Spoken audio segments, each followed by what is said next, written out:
एक बार प्रेम से बोलिए वृंदावन बिहारी लाल की। सूत जी कहते हैं कि जब ये लोग अपने घर के लिए प्रस्थान करने के लिए उद्यत हुए तो सबसे पहले मंगलाचरण किए ताकि हमारे यात्रा में कोई बाधा न हो। और जो धन इन लोगों को राजा के तरफ से मिला था उसमें से कुछ धन ब्राह्मणों को दान कर दिए। क्या होता है कि हमारे जीवन में भी, आपके जीवन में भी, जो धन हम अपने मेहनत से अर्जित नहीं किए हैं वो धन अशुद्ध धन होता है, अपवित्र धन होता है। तो सबसे पहले उसका उपयोग करने के लिए हमें उस धन को पवित्र करना चाहिए और धन का पवित्रीकरण दान करने से होता है। जिस प्रकार मन को पवित्र करने के लिए भगवान की कथा है, गुणगान है, कीर्तन है, भजन है, इन कार्यों के द्वारा मन पवित्र होता है और शरीर स्नान करने से पवित्र हो जाता है, उसी प्रकार धन को दान करने से धन पवित्र होता है। ये दान करके और अपने घर के लिए प्रस्थान किए। एक नदी को पार करना था नाव के सहारे। नाव में सारे धन को रख करके वैश्य और दामाद दोनों पार कर ही रहे थे, तब तक एक साधारण मानव का रूप धारण करके भगवान आ गए और उनसे पूछ दिए कि हे साधु, तेरी नाव में क्या भरा है। परीक्षा के लिए वो आए कि इसका परीक्षा लेते हैं कि इतना दिन तक जो कष्ट भोग लिया है अब भी इसकी बुद्धि में सुधार हुई है कि नहीं। उसने कहा कि लगता है कि मेरे पास कुछ लेने के लिए, कुछ मांगने के लिए आए हैं और हम इनको कुछ देंगे तो हमारा धन कम हो जाएगा। इस जो धन आप अपने मेहनत से नहीं कमाते हैं ना, उस धन के प्रति ज़्यादा मोह होता है लोगों को। और जो धन आप कमाते हैं अपने से, उसको दान करने में, खर्च करने में आपको झिझक नहीं रहेगा, आप बेहिचक खर्च करेंगे। तो एग्जाम्पल क्या देना है, सब लोग यहाँ समझदार हैं, ठीक है। तो इस तरह से वो समझा कि कुछ हमारा धन ले लेंगे, कम हो जाएगा, इसलिए कह दिया कि आप मेरे नाव में जो है वो घास फूस भरा हुआ है, लता पत्र भरे हुए हैं। और इस प्रकार का वचन सुनकर भगवान ने कहा कि हम तो जानते ही थे कि तुम्हारा जवाब इसी प्रकार का होगा। उन्होंने कहा तेरा वचन सत्य हो जाए, और कुछ दूर जा कर के समुद्र के किनारे पर आसन जमा दिए। अब ये दोनों खूब खुश हो गए। वैश्य और दामाद दोनों एक ही प्रवृत्ति के थे। सोचे कि चलो इसको कुछ देना नहीं पड़ा। और ससुर जी कहते हैं दामाद जी से कि देखा हम कितने चालाक हैं, हमको कुछ पैसा भी नहीं देना पड़ा, आराम से उसको हटा भी दिए। और खूब ज़ोर ज़ोर से ठहाका मार कर हंसने लगा। और खूब ज़ोर से जब व्यक्ति हंसता है तो उसका चेहरा ऊपर की ओर हो जाता है। नाव में दृष्टि उसकी नहीं पड़ी, नाव में क्या है नहीं है उस पर नहीं देख पा रहा था। खूब खुश हो रहा था कि हम बहुत चालाक हैं, आसानी से लोगों को निपटा भी दिए, डांटना भी नहीं पड़ा। लेकिन जैसे ही दृष्टि उसकी नाव के अंदर पड़ी तो देखा कि सारा नाव का धन गायब हो गया माया से, और सचमुच घास फूस हो गया है। अब इतना देखना था कि जितना जोर जोर से हंस रहा था उतना ही जोर जोर से अब रोने लगा। इसलिए जीवन का ये नियम है कि बहुत कुछ प्राप्त हो जाने के बाद बहुत खुश भी नहीं होना चाहिए, और बहुत कुछ खो जाने के बाद बहुत दुखी भी नहीं होना चाहिए, क्योंकि ये जीवन है, सुख और दुख आते जाते रहेंगे। मनुष्य की परीक्षा ऐसे ही घड़ी में होती है, उसका धैर्य उसके पास कितना है, वो धैर्य को भगवान परीक्षा लेते हैं।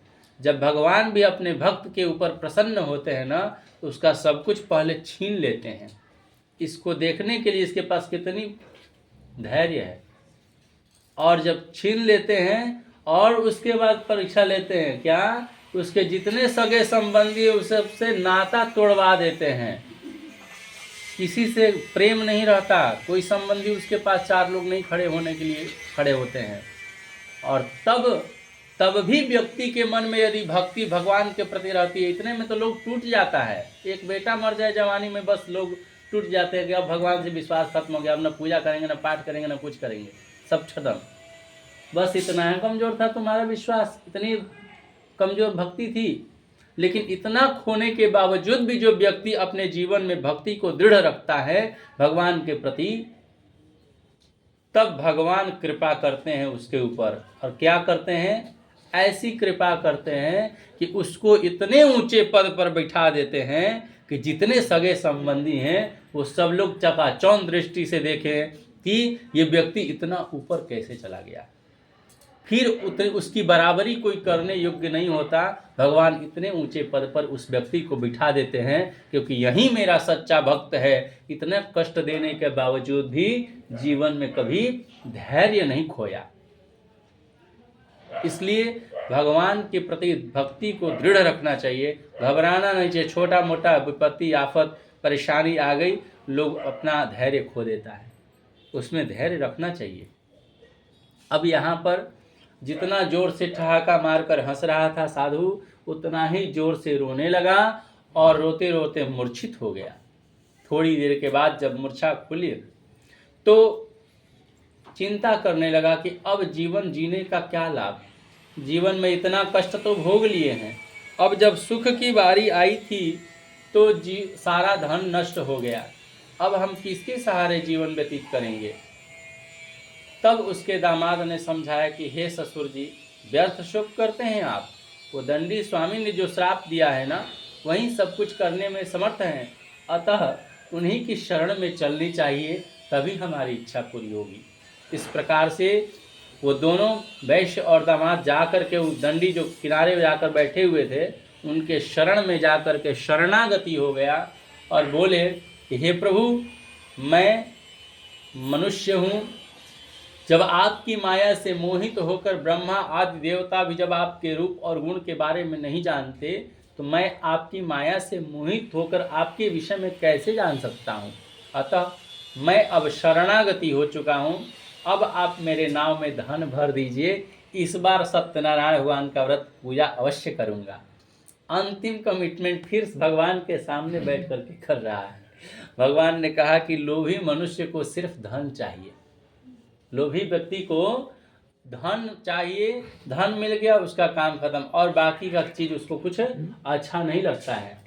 इसी बात को समझाने के लिए तुलसीदास जी कहते हैं कि काम ही नारी प्यारी जिमी, लोभी ही प्रिय जिमी दाम, तिमी रघुनाथ निरंतर, प्रिय लागहु मोहि राम। तुलसीदास जी कहते हैं कि जिस तरह से किसी व्यक्ति का, कामी व्यक्ति जो होता है ना, उसको नारी के अलावा और कोई अच्छा नहीं लगता, उसको बस नारी चाहिए, हवस का भूखा होता है वो व्यक्ति। तो कामी व्यक्ति को जिस तरह से भूख होती है एक नारी के लिए, उसी प्रकार से लोभी व्यक्ति को सिर्फ धन प्यारा होता है, धन के लिए वो कुछ भी कर सकता है किसी के साथ।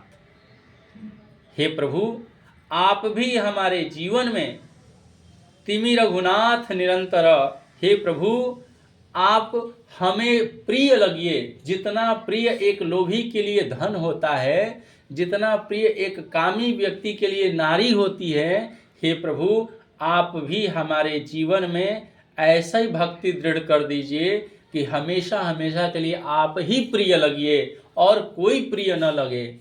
इसलिए कि भगवान की भक्ति से बड़ी इस धरती पर कोई उपलब्धि हो नहीं सकती।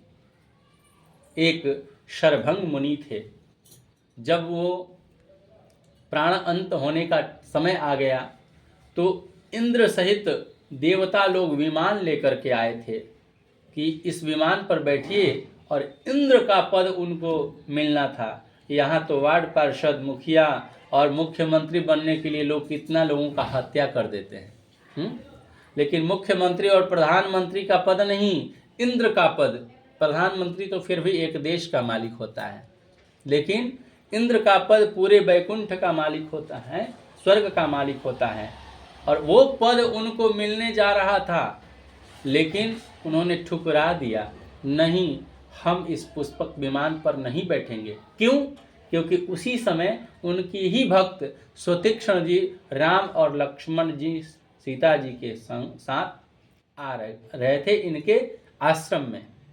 तो भगवान जब एक तरफ भगवान आ गए हैं, एक तरफ पद आ गया है इंद्र का, तो उन्होंने इंद्र का पद ठुकरा दिया और भगवान के लिए उन्होंने इंतजार किया और तब तक भगवान पहुँचे। भगवान ने भी ये बात पूछी तुम्हारे लिए तो इंद्र का पद आया है, पुष्पक विमान आया है, तुम उसमें बैठ जाओ। उन्होंने भगवान कहा कि हे प्रभु, मैंने जीवन पर्यंत तप किया, व्रत किया, और उसका परिणाम हमारा क्या होता है? जीवन भर के पूजा पाठ तप जप का मुख्य परिणाम है कि भगवान के प्रति हमारी भक्ति दृढ़ हो जाए, और वो साक्षात भगवान हमारे सामने आ गए हैं, तो मैं इंद्र का पद लूँ? जब हमारे सामने भगवान ही आ गए हैं तो अब हमें कुछ नहीं चाहिए। और तब लक्ष्मण जी से उन्होंने मंगाया कि जल लाओ, और हाथ में जल लेकर संकल्प किया कि हे प्रभु, हमने जीवन भर जितना कुछ कर्म किया है और उस कर्म के द्वारा जितना पुण्य कर्म हमने अर्जित किया है, वो सारे पुण्य कर्म मैं आपके चरणों में समर्पित करता हूँ, और बस एक ही वरदान दीजिए कि हमारे हृदय में निवास करिए। और इस प्रकार से भक्ति का ये परिणाम होता है।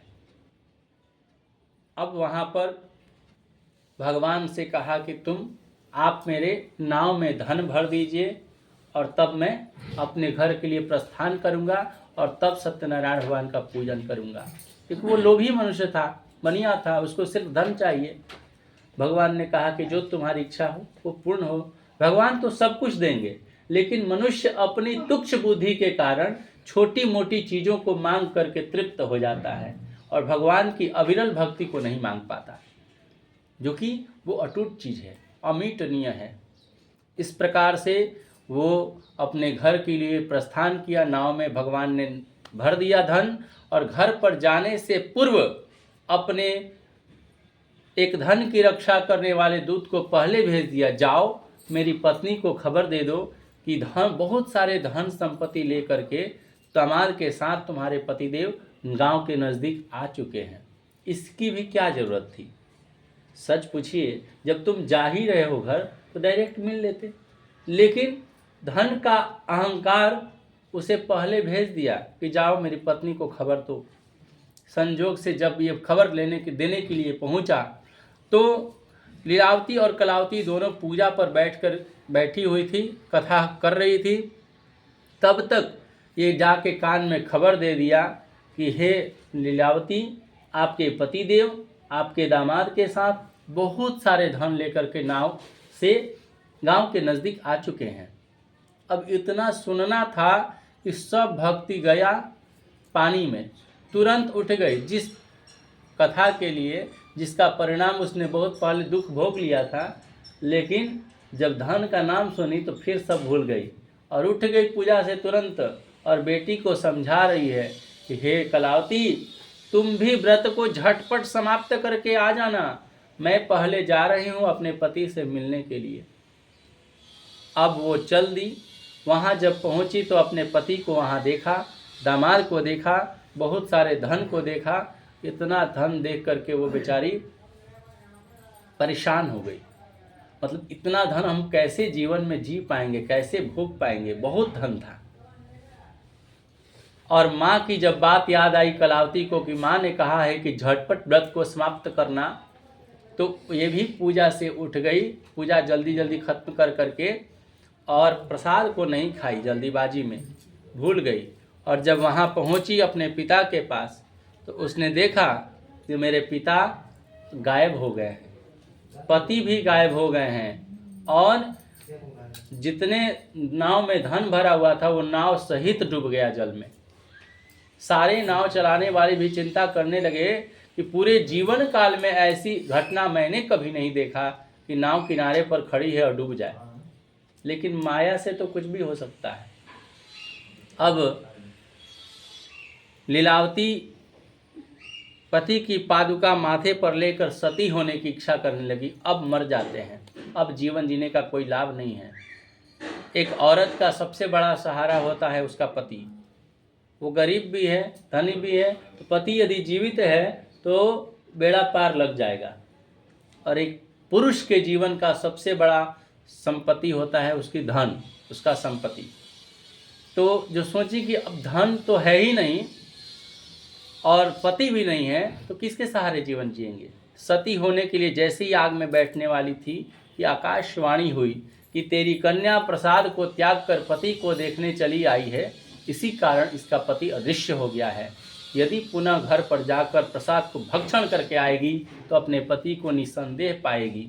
इस प्रकार का बात सुनकर के कलावती दौड़ती हुई अपने घर पर गई और प्रसाद खाकर जब लौटकर आई यहाँ पर तो भगवान की अद्भुत कृपा हुई कि उसके पति, उसके पिता और धन सब कुछ सुरक्षित मिला।